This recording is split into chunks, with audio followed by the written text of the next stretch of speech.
Hello साथीहरू, हेर्नु न हाम्री छोरी भर्खर 2.5 वर्षकी भइन्। तर हाम्री छोरीलाई रिस भने यस्तो उठ्छ कि साइकलमा चढाउनु भएन मामुले भनेर रिसाकिन। हेर्नु त त्यहाँ कति मामुले भगाउँदा पनि नमानेकी साइकलमा चढाउनु भएन भने हेर्नु न त्यहाँ भुइँ छुन मान्दिनन् फोहोर लाग्छ भनेर। यति फोहोर छुन भने चाहिँ यति घुमाउँछिन् नि साइकलमा चढाउनु भएन भनेर रिसाकिन्। अब मैले साइकलमा चढाउँछु कि चढाएपछि फेरि साइकलबाट झिक्नुहुन्छ मामुले भनेर हाँस्दा पनि हाँस्दिनन्, हात पनि झिक्दिनन्।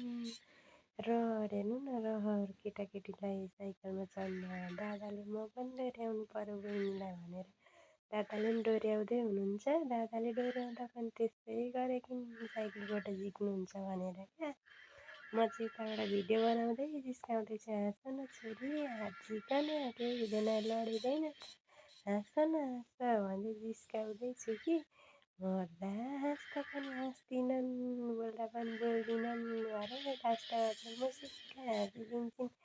खुसी भएर हामी चाहिँ मामालाई जाँदैछौँ।